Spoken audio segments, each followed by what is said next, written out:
Yauwa hande bo weti en welni be duniyaru bo ɗo nder problémeji. Himɓeji duniyaru ɗon nder kaɓeji duniyaru bo on yi timmata. Ngam majum kadi mi wi mi waɗa video lam ɗo kadi mi lora fa mi wolwita halaji ko problémeji ko ɗo tawa en nder lesɗe Afrique. Ko sali no ɗo ko arti no ɗo Kenya mi wolino mi waɗino video dow hala ko ɗon dogga nder pays Arab en wakkere Tunisie, Maroc, Algérie e Libye. Nder video lam mai mi wino yo kadi ko Arab en ɗo waɗa ɗo woɗai e ndika enen africain bo yiɗama en fina en findita luttuɓe bo ɓe anda ko ɗo dogga nder duniyaru. To hande mi warti kugal kadi goɗɗo wartoy kugal ay miɗo tokkiti lara kabaruji ko ɗo dogga nder lesɗe Arab en mai. To hande nde mi warti kugal mi tawai kadi peiji ɗon pays bana Guinée, Côte d'Ivoire en pat yerɓi piroje avionji muɗum ha nder lesdi Tunisie ɓaya hosita ɓiɓɓe muɗum luttuɓe nder Tunisie. To ɗoɗo mai ɗo boɗɗum kadi wane boɗɗum ɗoɗo mai hollata kadi arduɓe meɗen ɗon nana ɗon faami boneji ɗi en yarata ha nder lesɗe ɗen.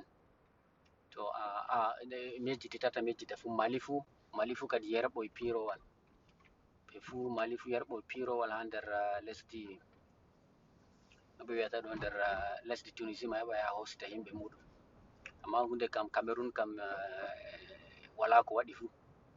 To ha nder photo nder video lam ngel mi arti waɗugo ɗo ha mi wolino dow Tunisie ɗo mi wolwa mi wino bo mi hollino wodi debbo fere ɓe soppi ɗum ɓe addayi debbo mai ɗo himɓe fere ɗo wi'a mi debbo mai ɗum Camerounejo on.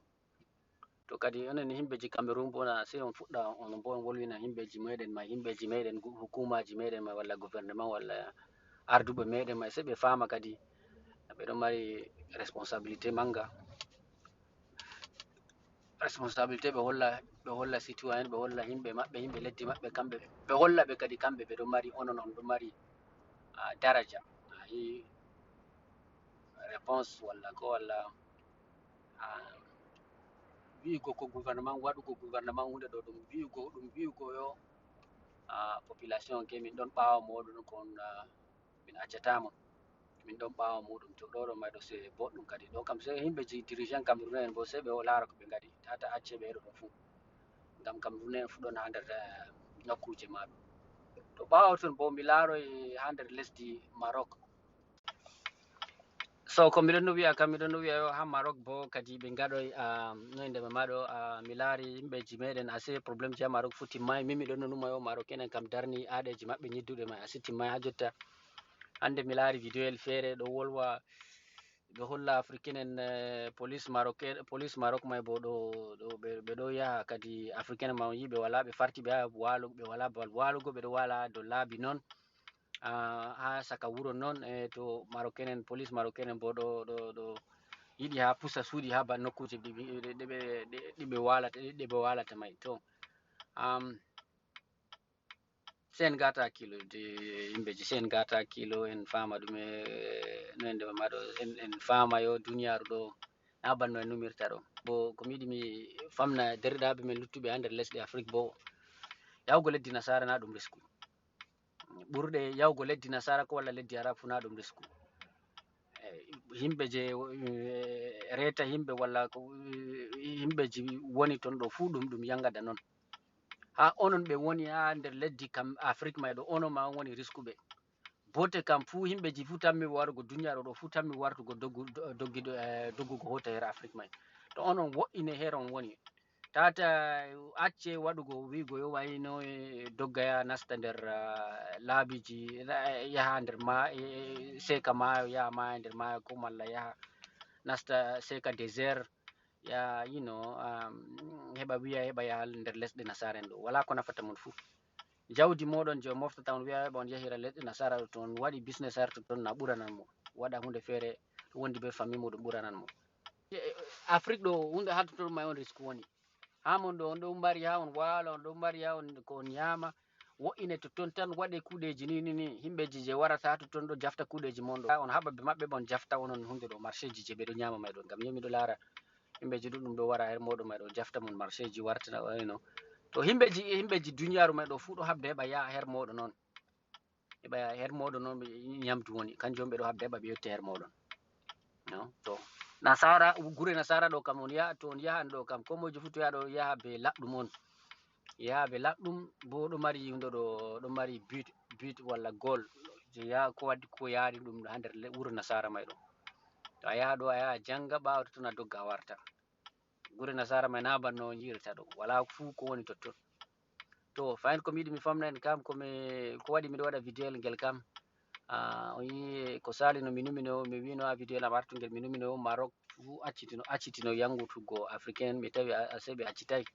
ha jotta fu africain en ɗon totton ɗo yangite ha nder leddi Maroc may e ha Algérie bo mi laaroy hande ɗo mi laaro yimɓeji feere yerbini am vidéo ji mi tawa yo algérien en bo kamɓe bo ɓe ɗo waɗa ɓe mofti africain en wonɓe nder maɓɓe ɓe wati ɗum nder bisji ɓe yaha saka désert ɓe yaha ɓe rufi ɓe ha totton himɓeji may ɗo yaha be kosɗe mere himɓe ɗo ha nder désert ɓaduɗum Niger to jotta himɓeji may ɗon nder laddi tan ɗo on Algérie ɗo waɗa to ɓe pat may ɗo Algérie Maroc Tunisie Libye may ɗo fu ɓe ɗon ha jotta fu ɓe ɗon gaɗa probléme ji may ɗo to derɗiraɓe sai on sankita message ɗo heɓa en famta ha meɗen ɗo wala ko ɓurata ha meɗen ɗo mari no ɓe wiyata ɗo ha meɗen kam ha meɗen on woni ko ɓuri to sei to en meti fayin yigo to miɗo tokkiti ko ɗo sala totton ɗo bo en faman en tam en ɗo tokkiti en ɗo finditina himɓeji ko ɗo dogga ha nder ɗo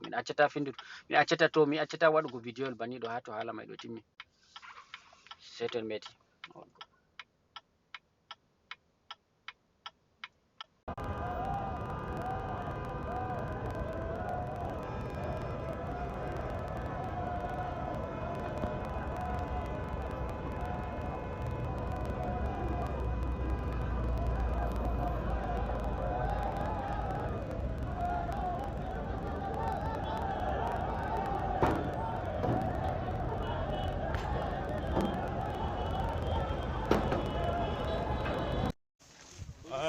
On est comme ça au désert, les frérots, regardez, c'est l'Algérie, on a tout contre l'Algérie, ça c'est le remerciement de l'Algérie.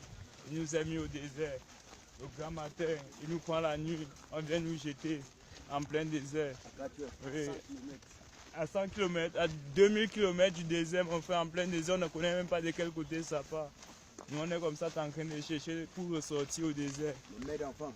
Les mères d'enfants, les bébés. Les bébés sont derrière tous. Regardez. Les gens cachés, au moins 10 000 personnes. On ne sait pas ce qu'on a pris. Mais aussi, ce n'est pas les Algériens qui font seulement ça, c'est l'Union européenne aussi. Parce qu'Emmanuel Macron est en train de tourner ses pubs pour qu'on détienne les esclaves. Or, c'est eux les premiers à traverser cette Méditerranée pour arriver ici. Aujourd'hui, ils cherchent à bloquer. Ils ont trompé nos présidents, ils viennent comme ils veulent. Mais on ne peut pas passer là-bas comme on veut, alors qu'on part là-bas seulement chercher notre avenir. Regarde comment on se trouve au désert grâce à eux.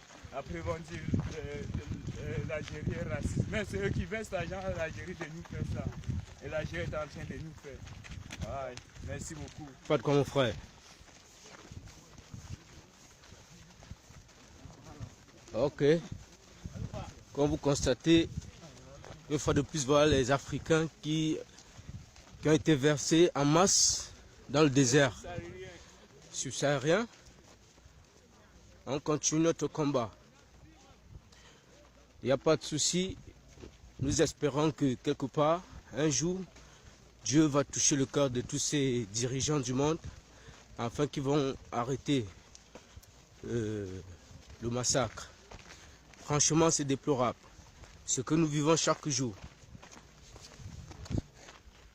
C'est déplorable. Regardez, c'est les jeunes Africains qui meurent comme ça au désert. Les jeunes Africains, regardez, ça c'est le désert. Ça c'est le désert du Niger. C'est l'Algérie qui nous fait cet rapatriement. Ils disent c'est le rapatriement. Ils viennent nous jeter au désert. Ouais. On est là, on souffre comme ça pour l'Europe. C'est eux qui étaient les premiers à migrer vers l'Afrique. On les a ouverts les bras, on les prend toujours à bras ouverts. Ouais. Maintenant ils sont venus, ils refusent qu'on entre en Europe, mais ils nous jettent au désert, ils nous tuent. Combien de familles, regardez les enfants, regardez, ouais, on est comme ça en plein désert. Regardez le désert du Sahara du Niger. L'Algérie nous jette au Niger. Comment on dit le déportation, ils nous prennent, ils nous jettent au Niger. Pourquoi le Niger nous accepte? Regardez, ils nous cherchent, comme le Maroc, ils nous envoient dans nos pays d'origine. Pourquoi ils nous jettent au désert? Regardez, regardez, nous on est comme ça au désert. Regardez, ça c'est le désert de Samaka. On nous jette en plein désert. On est là. Regardez. Et en même temps, on tape ça, Elena. Elle fait ce qu'elle peut faire sur ça.